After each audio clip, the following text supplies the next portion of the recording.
Muy buenos días, mi nombre es Erika Zapata, periodista y otra campesina como ustedes. Gracias por estar pendientes de nuestro contenido cada mañana.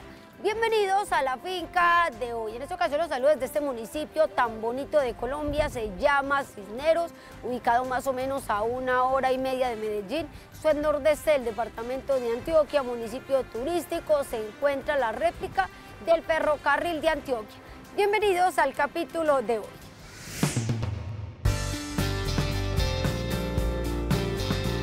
Un experto nos da una serie de consejos para mantener la salud física y química de los suelos.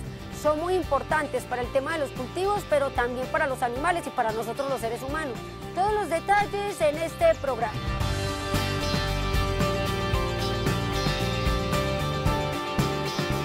La guadua puede traer diferentes beneficios, también tiene diferentes utilidades, específicamente desde Caldas, Antioquia. Les contaremos también cómo la guadua tiene fines culinarios. ¿De qué se trata? Ya lo sabrán.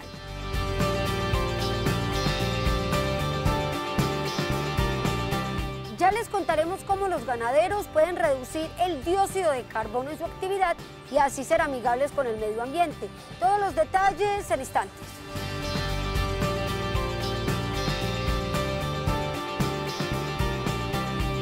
Información, experiencias e innovación.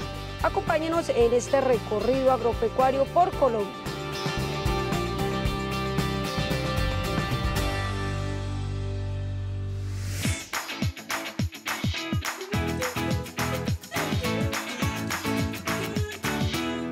Gerente técnico global de una reconocida multinacional suiza, Javier Peris argumenta la necesidad de replantear muchas de las prácticas que se realizan diariamente en la agricultura mundial con el fin de garantizar la salud tanto física como química del suelo, ese cuerpo natural vital que además de soporte es la reserva de nutrientes, agua y millones de microorganismos que nos permiten la vida de plantas, animales y humanos.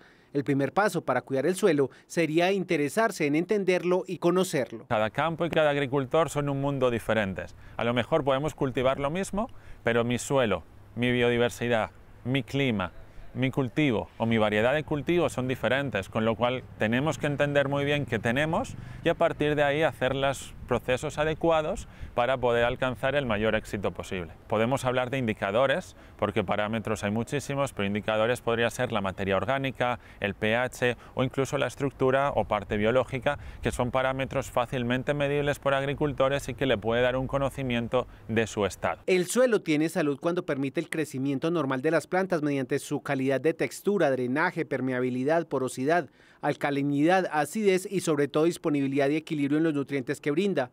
Existen varias formas para saber si un suelo es saludable o no y van desde los análisis en laboratorio hasta la realización de pruebas más artesanales. Hacer un agujero en el campo y, por ejemplo, si encuentras lombrices, quiere decir que tu suelo está muy bien. ¿Por qué? Porque las lombrices son indicadores perfectos. Una lombriz, si te aplicas algo que no es correcto, enseguida se muere, con lo cual en tu suelo van a desaparecer. Con lo cual, haciendo un agujerito de 10, 15 centímetros, si las encuentras, quiere decir que tu suelo es rico en materia orgánica y por lo tanto es saludable. El segundo paso que garantiza la salud del suelo está relacionado con la identificación de las prácticas incorrectas en el trabajo agrícola. Se están utilizando todavía productos que a lo mejor son de 20, 30 años y no son moléculas o tecnologías modernas. Y luego también las prácticas. Muchas veces cuando yo me he reunido con agricultores, ellos, por ejemplo, quieren tener el suelo perfectamente limpio, sin una hojita, como si fuera el patio de una casa. Pero eso es lo que hay que empezar a cambiar. Hay que empezar a volver a tener un suelo cubierto, un suelo en el cual no lo estés transformando o volteando continuamente, porque eso lo que va a hacer es que tu suelo se vaya debilitando y cuando tienes unas debilidades van a aparecer las plagas, las enfermedades que te van a provocar más daño. Que el volteo no se haga y que la quema tampoco se haga. O sea, ya son estrategias muy antiguas. El tercer paso con el que se garantizaría la salud del suelo tendría que ver con el uso racional de los agroinsumos. Muchos estudios han demostrado que si tú no utilizaras químicos, entre el 50 y el 60% de la producción no se cosecharía. Es decir, si yo soy un agricultor y me dicen que solo voy a cosechar entre un 30 y un 40%, y hago números, a mí no me salen las cuentas. Lo ideal es hacer un uso adecuado de los productos, bien sean químicos, biológicos o bioestimulantes, pero haciéndolo con un monitoreo. Es decir, yo cuando vaya a aplicar, antes tengo que ver en el campo si tengo plagas o no las tengo. No llegar a un calendario y decir que el 1 de enero, el 1 de febrero, el 1 de marzo, siempre hay que aplicar, porque ahí es donde sí que estoy creando un problema. Primero, las plagas pueden tener resistencias o las enfermedades, con la cual no vaya a poderlo controlar y que poco a poco pues, me vaya a dificultar también mi actividad. El cuarto paso está directamente ligado con la práctica común de los monocultivos. No siempre tener el mismo cultivo, porque al final ellos siempre absorben los mismos tipos de nutrientes y ello lo que provoca es que el agricultor pues, tenga que añadir unos fertilizantes concretos. Mientras que si juegas con la rotación de cultivos, las mismas plantas te van a aportar parte de esos nutrientes, con lo cual el impacto en darle nutriente al suelo va a ser mucho menor. Si tú solo tienes un monocultivo súper extenso, las plagas pueden aumentar de forma mucho mayor, las enfermedades se van a expandir y entonces eso lo que va a hacer es que cada vez sea más difícil controlarlo, porque no hay otros elementos naturales, bien enemigos naturales, polinizadores, que puedan aparecer ahí y también hacer que esa comunidad sea mucho más estable y que esté balanceada. Aparte de garantizar la cobertura de los suelos, no extinguiendo las arbences por completo y cultivando márgenes florales o plantas específicas para tal fin, los suelos se beneficiarían también de la presencia de polinizadores y de otra multiplicidad de organismos que entre sí ejerzan su propio control biológico.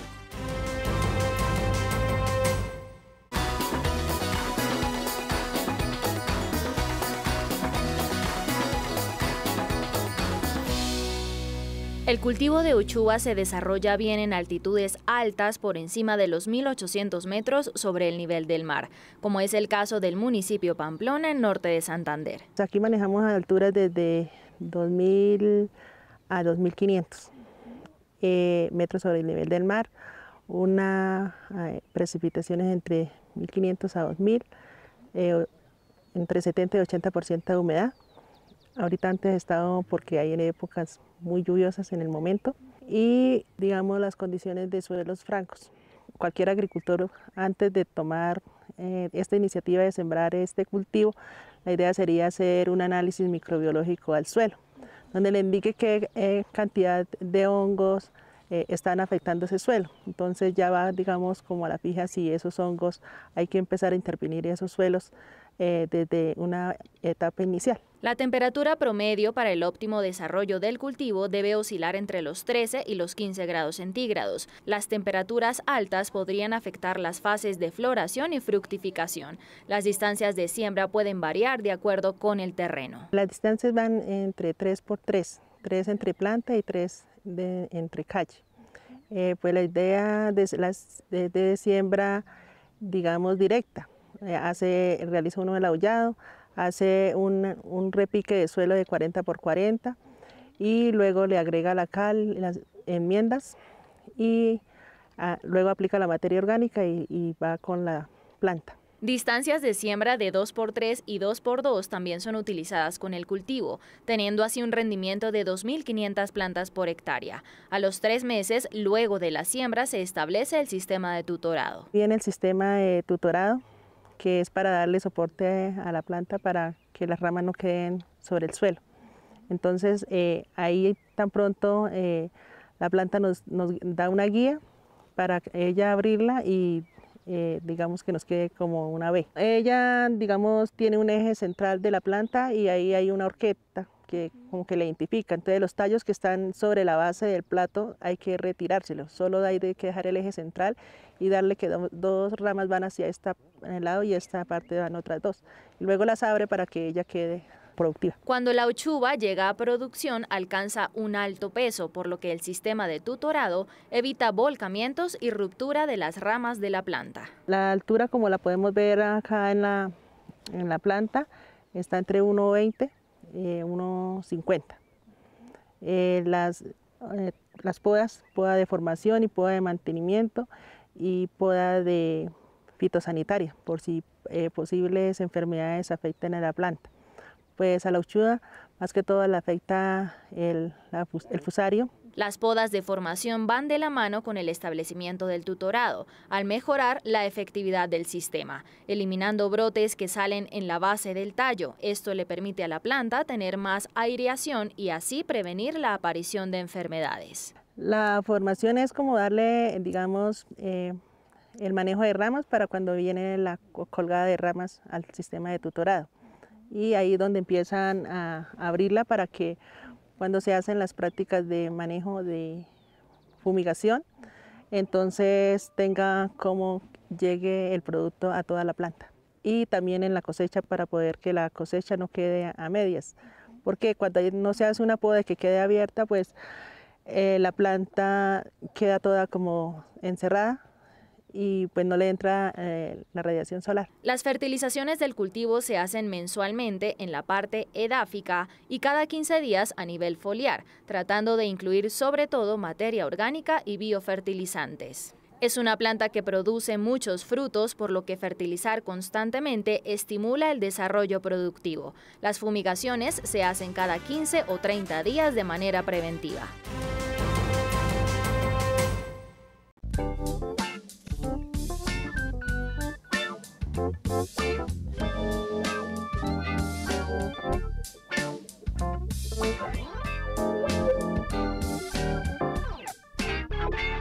Enamorados de la dureza y la flexibilidad de la también conocida como acero vegetal, a Luis Carlos Córdoba y María Magnolia Osorio no les bastó con construir todas las estructuras de su finca en Guadua, que por cierto lleva por nombre Agrofinca Los Guaduales. La admiración por la planta los tiene ahora fabricando bebidas y alimentos, donde la variedad de bambú gigante es la materia prima. No hace mucho tiempo que hemos manipulado la guadua.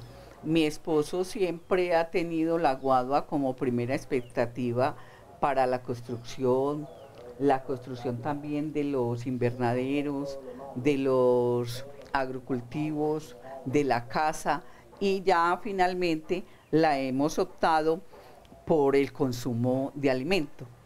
Es algo que es muy beneficioso para la salud y es innovador. La guadua, por sus múltiples bondades, siempre se ha dicho que tiene más de 1001 usos, pero yo creo que esa talla ya la hemos sobrepasado. Ahorita nos estamos dedicando como a hacer un proyecto que tenga que ver con la salud y con que sea alimenticio. Y es que la Guadua angustifolia Kun, variedad de bambú trabajado por nuestros entrevistados, es según la literatura, además de su riqueza en agua, carbohidratos y almidones, una gran fuente de nutrientes entre los que se destacan las vitaminas A y E, vitaminas B6, tiamina, riboflavina, niacina, folatos, entre otros, como el silicio que llega hasta el 75%. Es baja en calorías. Tiene mucho silicio y fuera de eso tiene una gran cantidad o porcentaje alto en fibra, que la fibra en la alimentación de nosotros prácticamente es escasa. La guadua siempre se le ha dicho que es el acero verde por naturaleza, por su alta resistencia, porque la fibra que tiene es de silicio. El silicio ayuda mucho al sistema óseo. En Asia, donde se ha dado el mayor uso alimenticio del bambú, la literatura asegura que ayuda en la prevención de la osteoporosis, colesterol, alopecia, resfriados, problemas de digestión e incluso ayuda a adelgazar. Algo que resaltan nuestros entrevistados es que la rentabilidad de lo que se trabaja con la guadua es casi total, puesto que el cultivo de la planta no requiere de mucha inversión en agroinsumos. Es más, aseguran que lo único que hacen es cosechar los brotes a nivel del suelo en un tiempo determinado. Estos rebrotes son totalmente naturales, tal cual como nace la guadua, no tiene ningún tratamiento químico ni de ninguno, sino que usted va a su guadual al cultivo, elige los mejores rebrotes. Y tenemos más o menos entre 30 y 40 días. Esto se llama un rebrote que está tierno, está empezando a salir ya como naciendo, y ahí que es tierno, y como tierno, con todas las propiedades. Esto es una guadua normal, común y corriente, que ya no es que salga delgaditica, sino que de una vez sale con su diámetro que va a quedar. Por la cantidad de glicósidos cianogénicos presentes en los brotes y que podrían llegar a ser tóxicos, estos se deben procesar siempre en cocción o al vapor. Se traen a la casa, se pelan y ahí ya se le hace el proceso de lavado, de limpieza, y ya vamos como seleccionando qué es la parte que vamos a utilizar y cuál queda como desecho. Le quitas como unas escamas que ya trae. Cuando ya la tienes así blanquita, empiezas a seleccionarla. Hágase de cuenta como si cortaras unas tajadas de pan. Ya después de que cortas las tajadas, depende del uso que les vayas a dar. Si las vas a volver en cubitos o como cortarla como para ensalada, como repollo.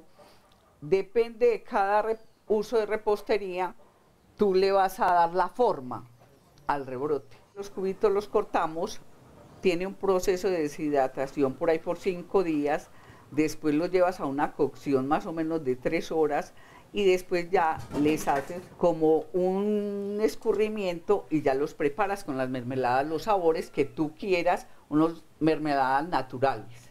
Con la guadua o bambú gigante, la pareja Córdoba Osorio fabrica desde bebidas como aguas frescas hasta ensaladas, postres y dulces, que son el maridaje perfecto de cualquier alimento. Puedes ponerlo hasta con gelatina. Si tú le incorporas gelatina, también quedan las bambulinas con gelatina. Como decir un postre, con piña, mango, mora, tomate de árbol, carambolo, lo que tú quieras darle el sabor, ella lo adquiere. Esa es la propiedad también muy grande que tiene, que ella no le va a quitar el sabor al producto que tú le agregues. Los productos alimenticios que se arropan en la marca artesanal Bambulitas se comercializan generalmente en el mercado campesino ya institucionalizado en Caldas, Antioquia. La trivia del campo. Conviértete en un experto con la finca de hoy. Pregunta, ¿cuál es la fruta de crecimiento más lento? A, el coco, B, la guayaba, C, la piña. Piénsalo bien y descubrirás la respuesta correcta.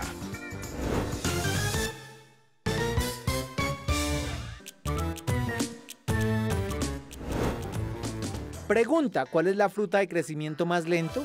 A, el coco, B, la guayaba, C, la piña. La respuesta correcta es la C. Una piña tarda 2 años completos solo para llegar a su etapa de floración y luego toma otros 6 meses para que la fruta madure y sea comestible.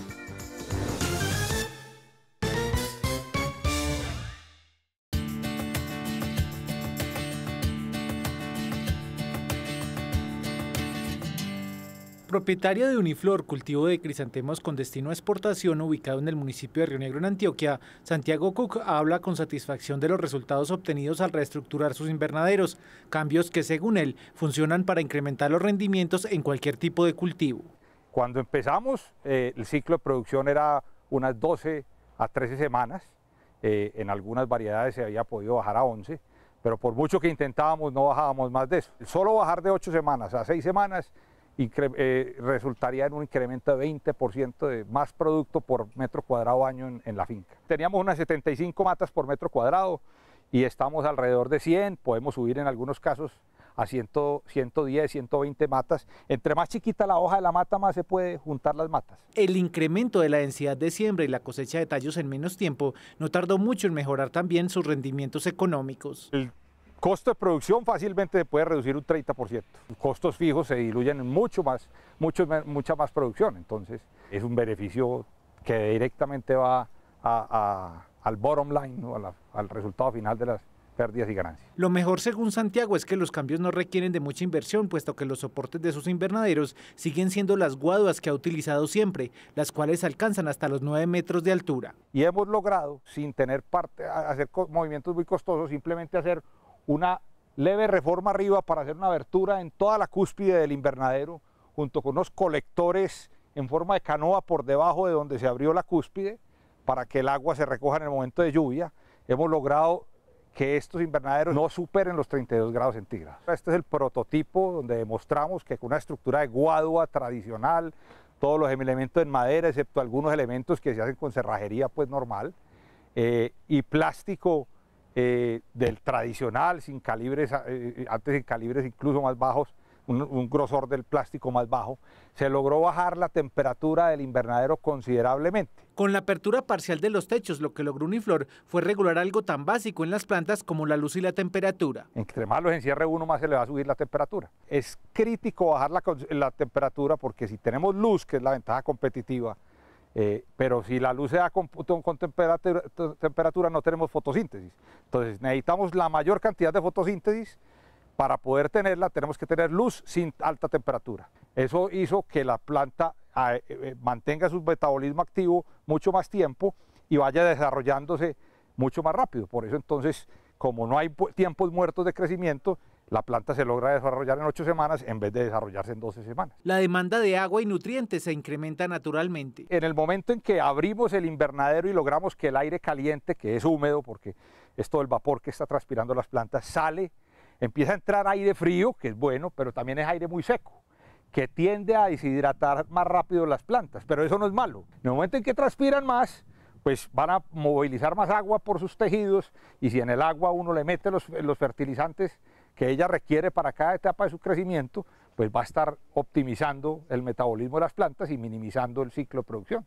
Las bayas van a florecer lo más rápido posible. Así, luego de evaluar el estado del suelo en las mañanas, cada cama de crisantemos de 3 metros por 1,35 de área puede demandar hasta 200 litros de agua. La apertura de los techos de los invernaderos otorga también otras ventajas económicas relacionadas con la administración y la vida útil de las infraestructuras. Por ahí una vez al año, diría yo, pues también depende de qué tanta presión haya de los árboles al lado. Si empieza a desarrollar algo de lama o algo de algas, se suben unos operarios y con una esponja y agua solamente limpian para que no pierda la tramitancia de luz, no se vuelva opaco el plástico. Telas de polietileno que duraban 36 meses, ahora fácilmente nos está durando encima de los 80 meses. La estrategia de reestructuración de los invernaderos va acompañada de la utilización de equipos portátiles que miden, entre otros aspectos, la calidad de los suelos. Anecdóticamente, con esas mediciones, nuestro entrevistado asegura que logró elongar tallos de sus plantas y ahorrar mucho dinero, pues la utilización de microorganismos hizo que tuviera que dejar de aplicar fósforo, optimizando más bien el nutriente que ya tenía en abundancia en el suelo, pero que estaba inactivado.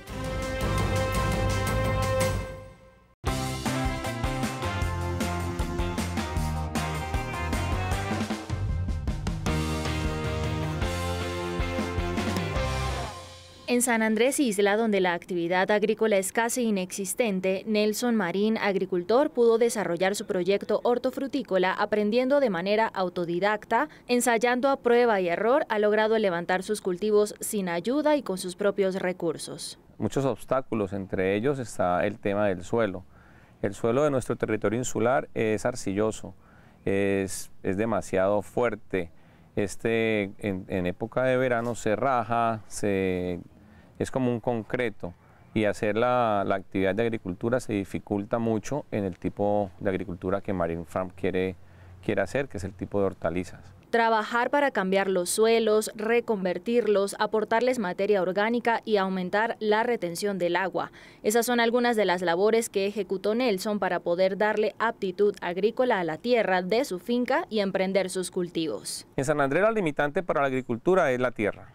Es una isla de 27 kilómetros cuadrados. Entonces no vamos a encontrar granjas con hectáreas de tierra, eso no existe. En mi caso personal, Marine Farm tiene 1/4 de hectárea. En San Andrés no hay lugares dedicados a la venta de insumos agropecuarios a los cuales él como agricultor pueda acudir cada vez que necesita productos para aplicar a sus cultivos. Todas estas cosas, los elementos mayores y menores de la agricultura en San Andrés no se consiguen, toca traerlos de Bogotá, de Medellín, de Cali, de Barranquilla. Aquí debería haber un dispensario donde uno pudiese ir a conseguir las cosas. Debería existir un ingeniero agrónomo de planta, no por contrato. Debería haber apoyo de este tipo en todas las instituciones, llámese ICA, llámese Secretaría de Agricultura. Deberían haber personas de planta. Para el desarrollo de la agricultura, los productores necesitan asesoría técnica todo el tiempo y en todas las temporadas del año, sobre todo en un territorio como el del archipiélago, en donde el trabajo de la tierra es poco explorado. El agua para el riego de los cultivos es otra limitante en la isla. Anteriormente, Nelson compraba carrotanques de agua para sostener su producción. Hoy ya tiene establecido todo un sistema de recolección de agua lluvia con el que abastece la finca. Marine Farm está cambiando la tierra de su granja, sí se puede. Marine Farm está captando agua del cielo para poder llegar a su proceso de cultivos, sí se puede. Marine Farm encerró su finca para que nadie le robe, sí se puede. La tierra necesita mucho trabajo para adecuarla, necesita agua, esa agua necesita un techo para recolección de agua, tiene un sistema de riego.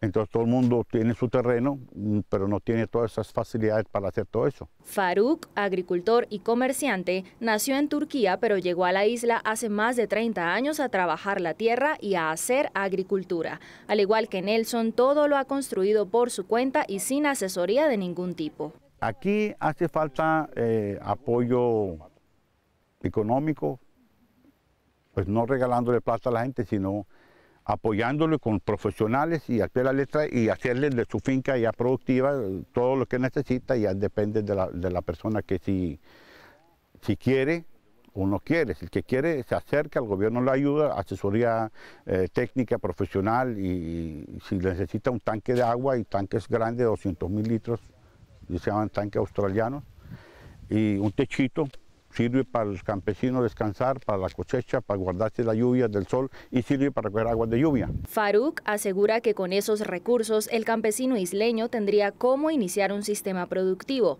Él, por ejemplo, ha logrado cultivar más de 10 productos en su finca entre frutas y hortalizas.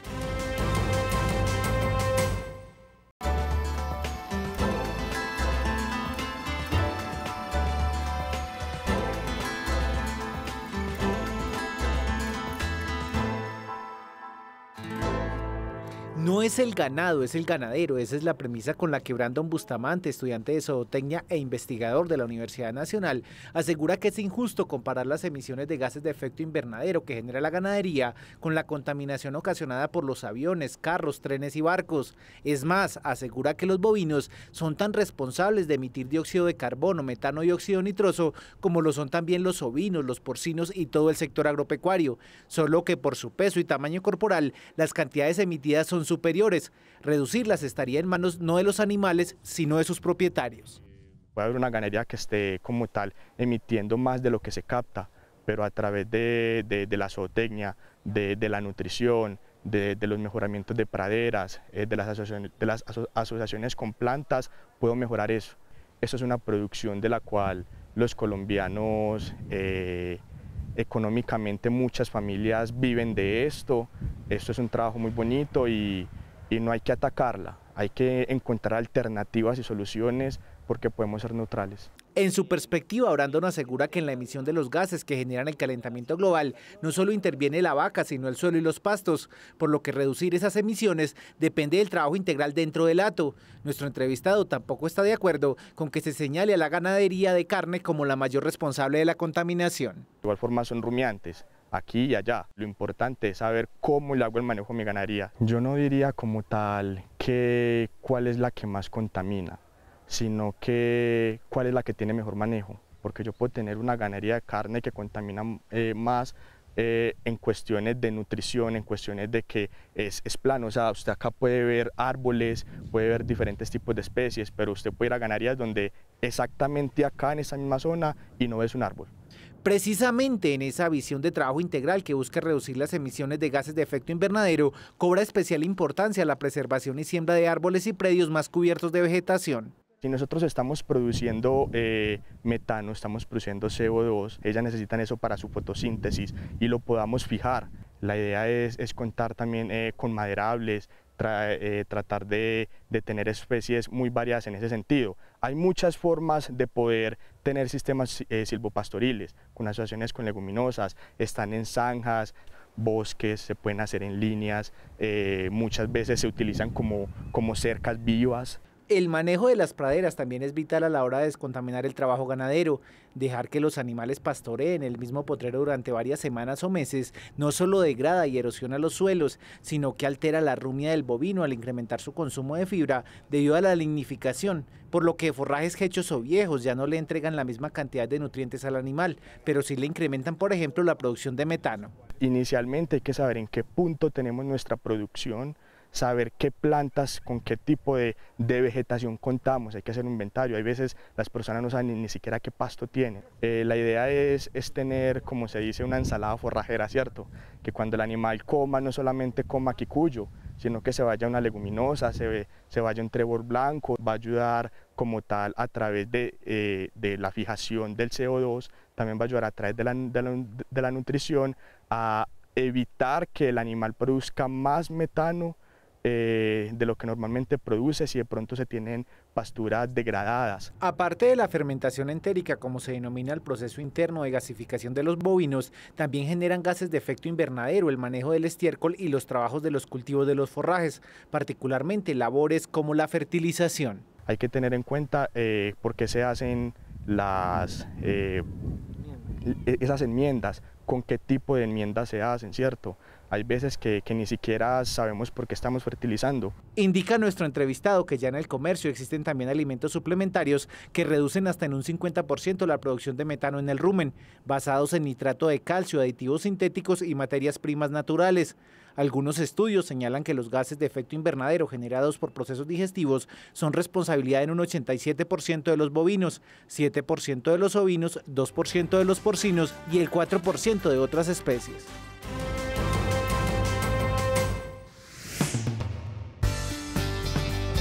Al regreso, conoceremos el Gallimóvil, un invento que ayuda en una granja de gallinas felices a aprovechar los recorridos y el proceso de libre pastoreo. Y veremos la historia de unas familias antioqueñas que encontraron en los chiles una manera de diversificar su economía. Ya regresamos.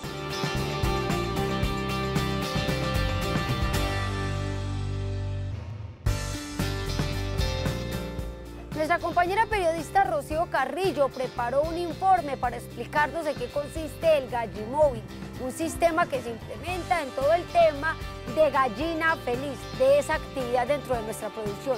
Los detalles en la finca de hoy.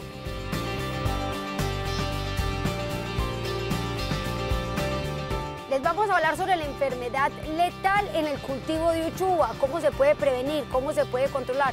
Todos los detalles en instantes.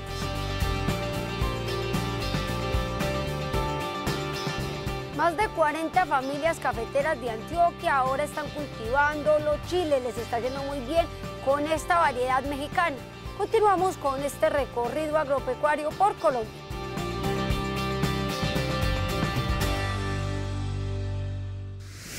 Hola, muy buenos días. Esta mañana los saludo desde la finca Gallito Torres, aquí en La Vega, Cundinamarca.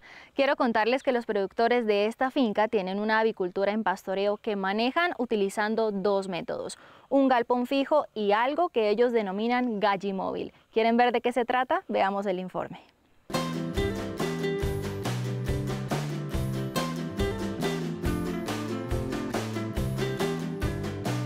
Este que estás viendo ahorita es el Gallimóvil, que es un carrito que se mueve por toda la granja, lo vamos cambiando dependiendo del deterioro de los suelos, pero en general nos aguanta un mes, porque uno ya empieza a ver el deterioro de los brotes de pasto y empieza a ver como una erosión, entonces inmediatamente lo movemos. El Gallimóvil es una estructura en hierro con teja de zinc y un entablado en la parte interna para que las gallinas caminen.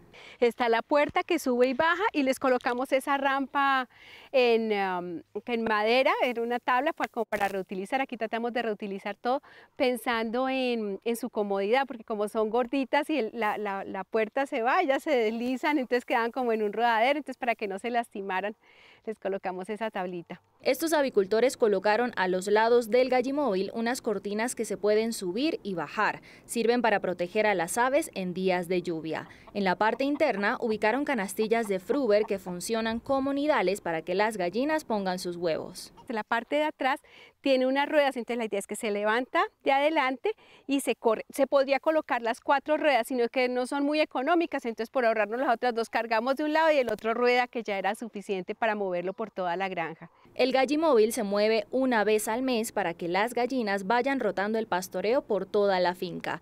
El sistema se complementa con el uso de varillas y mallas que ubican alrededor para encerrar el espacio de tierra que quieren destinar para las aves. Nosotros movemos todo, movemos el Gallimóvil, movemos la malla, si tú lo ves solamente desprende facilito en tierra en el pasto y no implica, pues es un trabajo sí, pero no implica mayor desgaste. El área que retomamos para las gallinas es de aproximadamente 60 metros cuadrados para 24 gallinas. El área de la finca la tenemos toda porque es que son solo beneficios. Ellas, bueno, se comen el pasto, está muy bien, pero además te abonan. Además, acaban con los insectos, con lo que puede hacer ellas, hacen un control biológico. Entonces, al hacer ese control, son solo beneficios. La dinámica funciona así. Temprano en la mañana se les abre la puerta del gallimóvil para que las gallinas duren todo el día pastoreando. Al final del día, en la noche, cuando ellas voluntariamente ya han entrado a la estructura para resguardarse, los avicultores les cierran la puerta. Hemos encontrado que el comportamiento ha sido maravilloso a nivel de salud. No ha habido una sola vez que nos haya tocado darles nada para alguna tos, alguna molestia, ninguna. Parásitos tampoco. Han estado muy sanas y con una excelente postura. Ellas son muy curiosas y eso que uno la cambie la hace como alegrarse, como estar más contenta. Ellas cada vez que las movemos uno pensaría que se van a estresar o angustiar. No, son felices. Les gusta mucho la novedad, el sitio, no, son chismosas por esencia, por naturaleza. Viendo los altos niveles de postura de las gallinas y lo beneficioso que resultó el sistema para ellas, los avicultores de la granja Gallito Torres decidieron ampliar la producción y colocar un galpón fijo en el que mantienen 100 gallinas más. Lo ubicaron justo al lado de la caña panelera que siembran para que ellas puedan pastorear en el cultivo.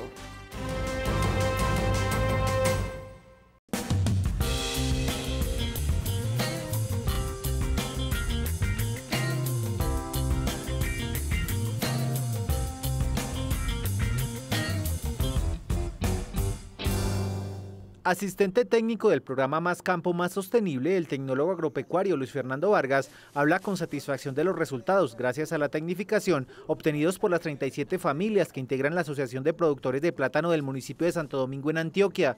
Asegura que en la zona los tiempos de cosecha se han reducido hasta 4 meses, con racimos que pesan hasta 8 kilos más que lo que se cosechaba años atrás, lo que está convirtiendo al plátano en un dinamizador de la economía local. Un 20% digamos más de rentabilidad con respecto a los demás cultivos. De hoy que se entra y que se trabaja, pues los mismos productores se dan cuenta de que trabajar o tener el tema del plátano quizás es más rentable que el café, que la caña. Anteriormente se daba más como un sombrío para el café. Los resultados obedecen, según nuestro entrevistado, a dejar de ver el plátano como únicamente sombrío para el café y la realización de labores culturales y la práctica de 3 trabajos puntuales que antes no hacían. El primer trabajo tiene que ver con el embolsado de los racimos que se realiza a los 2 meses de que empiece el llenado del fruto. Que el microclima que yo genero en el embolse, pues anteriormente, digamos un racimo estaba entre los 14, 16, 18 meses. Hoy podemos estar hablando de unos 12, 13, 14 meses. Si hablaba de un racimo, poder adquirir unos 10, 12 kilos anteriormente, hoy podemos llegar a tener racimos 18, 20, 25 kilos. Las bolsas de polietileno con las que se cubre el racimo tienen la misión, además de proteger el fruto del daño que ocasionan insectos y otros animales, de productos químicos o el mismo roce que ocasionan las hojas de la planta. El segundo trabajo, pilar de la tecnificación, tiene que ver con la siembra. Pues a ver la ubicación de este colino desde que se arranca de la planta, que el productor conozca de pronto el derecho o la espalda del colino y en qué posición va en tierra.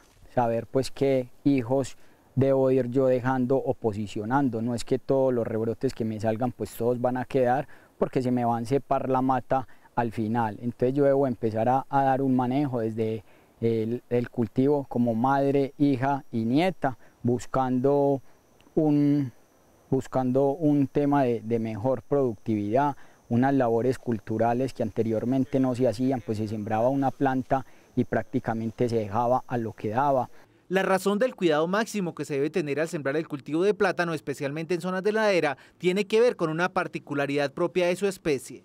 En la siembra es importante saber uno de qué manera o de qué forma sembrarlo, porque el cultivo anda. Entonces la idea desde estas pendientes es tener presente que la idea es ponerlo a caminar sea a la derecha o la izquierda y no para abajo o para arriba, ya que como nos encontramos en terrenos pendientes, pues va a ser estas labores se nos hacen un poco más difíciles.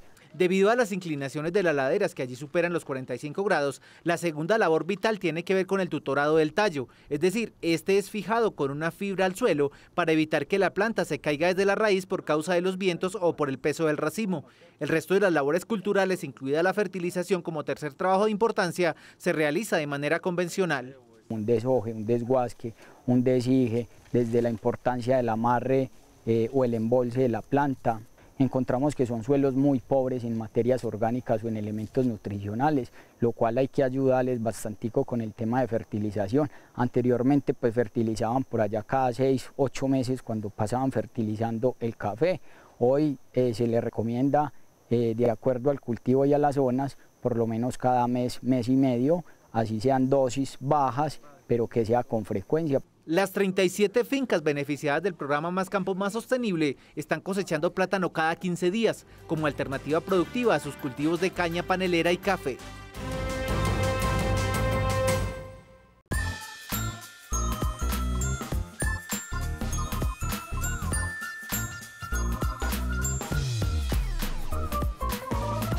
La uchuva es una fruta originaria de los Andes peruanos. El cultivo en Colombia se ha ido extendiendo cada vez más en los últimos años. La mayoría de plagas y enfermedades que pueden atacar a la planta son controlables, a excepción de una que es imposible de erradicar, el Fusarium. Los agricultores la ven como una dormidera de la marchitez vascular porque, digamos, esa hace que el xilema, el floema de la parte central de la planta no fluya y por eso entonces queda como asfixiada y ahí empieza el marchitamiento. Hay diferentes variedades y razas de Fusarium que atacan a los cultivos. A la uchuva en particular la ataca el Fusarium oxysporum. Es considerada la enfermedad más limitante en el cultivo y la de mayor impacto económico y productivo. El patógeno entra por la raíz, así que todo empieza con la sanidad del suelo. Se ha venido acabando la capa fértil del suelo debido a que la alta aplicación de herbicidas, la contaminación ambiental y todo eso hace que los suelos, digamos, no tengan esa capacidad de que la planta se desarrolle con todas sus funciones. Cuando el Fusarium penetra la raíz de la uchuva, obstruye el tejido vascular y hace que el tallo y las hojas pierdan su color. Hay un bajo desarrollo de frutos y por consiguiente muerte de la planta. Cuando inicia el ciclo productivo es donde empieza la marchitez. Entonces ahí es donde empiezan los primeros afectaciones. Pero a medida que va avanzando la planta, entonces ya se marchita por completo. Empieza, digamos, como esta rama y luego se sigue, digamos, la parte de la mitad de la planta y así sucesivamente hasta que ya la planta no. Hay veces que pues le tomó toda la rama y esta queda ahí hasta el final, pero ya no tiene la misma productividad que uno espera. El Fusarium oxysporum es de difícil control. El hongo ha desarrollado resistencia a una amplia gama de fungicidas y es altamente agresivo en campo, logrando persistir en el suelo por años. Se pueden hacer controles, pero digamos de manera equilibrada más que todo, porque hay veces que el agricultor ve que se le murieron 3 o 4 plantas y empieza a aplicar plaguicida indiscriminadamente por el afán para que no se le pierda el cultivo. Entonces eso repercute, digamos, que debe estar como capacitado de todo el manejo del cultivo, porque mucho ese es el detalle de los agricultores, porque no tienen todo el conocimiento de qué plagas y enfermedades afectan al cultivo y cuando empiezan los problemas fitosanitarios ahí es donde todo lo que le digan aplicar, ¿sí? Entonces hay que como tener el manejo agronómico y una asesoría muy continua. Otros aspectos a revisar para evitar el ataque del patógeno se deben tener en cuenta antes de establecer el cultivo. Calidad de las semillas, desinfección de herramientas, desinfección de suelos, el uso de materias orgánicas compostadas y la utilización de microorganismos al suelo. Los microorganismos nos ayudan a que haya una microfauna y eso hace parte que la flora del suelo haya una biodiversidad. Una vez que el Fusarium entra al cultivo, no hay nada que hacer. Por eso lo recomendable es aplicar medidas preventivas en la selección de semillas, escoger variedades que sean resistentes y hacer una desinfección de las mismas antes de comenzar la germinación.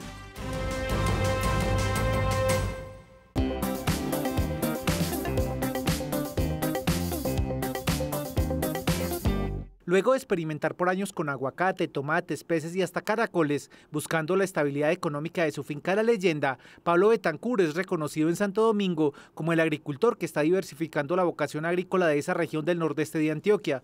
Asegura con cálculos exactos que la rentabilidad de las 14.000 plantas de chiles que tiene sembradas le demuestran que halló literalmente el picante de su trabajo, en una zona donde la gente no se había atrevido hasta ahora a sembrar algo diferente de la caña o el café. Está en 35-40% aproximadamente. No solamente de café y de caña se vive, pueden haber mucho más productos. Y créame, hay mucho más productos. Lo que pasa es que el campesino no sale o no ve más allá. Nosotros encontramos en este nicho una necesidad básica que no está cubierta. Sí, usted en el mercado consigue picantes, pero son monocultivos de jalapeño, monocultivos de habanero. Pero la idea aquí es tener variedad. Es más estable los precios de los chiles que los precios de la caña y el café. Entonces, ¿qué genera? Un ingreso adicional que es mucho más rápido. El café demanda mucho trabajo y unas labores mucho más fuertes. La caña igualmente es muy agotador. Eso le genera a la gente, le genera a mis vecinos unos ingresos más una facilidad comparado a los demás cultivos. Es mucho más fácil. Su proyecto productivo representa hoy unos 120 empleos en el municipio, puesto que el ejemplo de La Leyenda Agrícola convenció a otros 46 campesinos que junto a sus familias están cultivando otras 10.000 matas de chiles. Entre todos cultivan 31 variedades diferentes de los ajís picantes. 3 mexicanos montando su restaurante, no encontraban chiles para poder hacer sus recetas originales y tradicionales de México. Eso fue hace casi 7 años ya.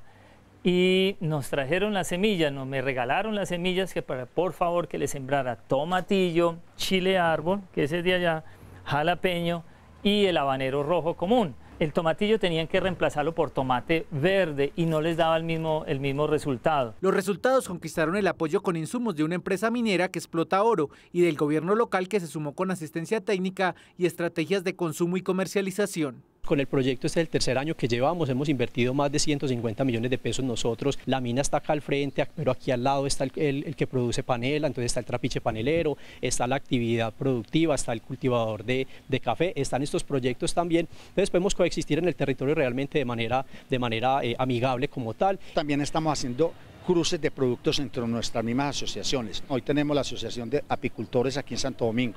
Hoy también estamos en los ensayos y empezando a comercializar el tema de la miel de abeja. No solamente la miel de abeja en su estado natural, sino que también agregándole ese pique, entonces es un valor agregado y a la transformación de ese producto. Y estoy seguro que va a ser ganador ese producto. Miel picante. De verdad es una cosa innovadora que estamos para el mercado. La alianza hace que no solo se venda chiles en fresco, sino también secos y procesados en 3 presentaciones de salsas diferentes. Es más, con otro aliado están sacando capsaicina pura y elaborando otros bioinsumos agrícolas. Nosotros producimos entre 600 y 700 kilos semanales, ¿sí? No todo sale al mercado, pero además porque necesitamos chiles secos. Los chiles secos estos chiles se transforman de nombre. Este es el Anaheim, este se convierte en guajillo y el guajillo tiene otro sabor y otras características en la gastronomía. Entonces necesitamos esos secos porque también los piden mucho. No haría nada si los tengo y se los llevo en fresco a los clientes, no, ellos no los secan, no tienen cómo. Aparte de los rendimientos, lo que más convence a los aliados es la practicidad del cultivo. La distancia entre planta y planta, por ejemplo, no supera los 50 centímetros. A veces para tener los procesos productivos de la caña o del mismo plátano, pues se necesitan mucho más extensiones. En cambio, para el tema de chile, se pueden tener en pequeñas parcelaciones o terrenos. El ciclo productivo inicia a los 3 meses luego de que siembras y estableces el cultivo y a partir de los 3 meses empiezas cada mes a generar ya unas cosechas y vamos llegando más o menos a 3 años de producción de las mismas plantas como tal. O sea, son plántulas que realmente se regeneran y que vuelves a hacer un proceso de labores culturales dentro del cultivo y te vuelven a generar nuevamente una regeneración, floración y vuelves a generar producción muy pronto. Ahora la meta de las familias vinculadas al proyecto es migrar a la producción de chiles 100% orgánica. Y aunque para nosotros termine este capítulo, sabemos que para ustedes apenas inicia el día. Gracias por cultivar la tierra del país.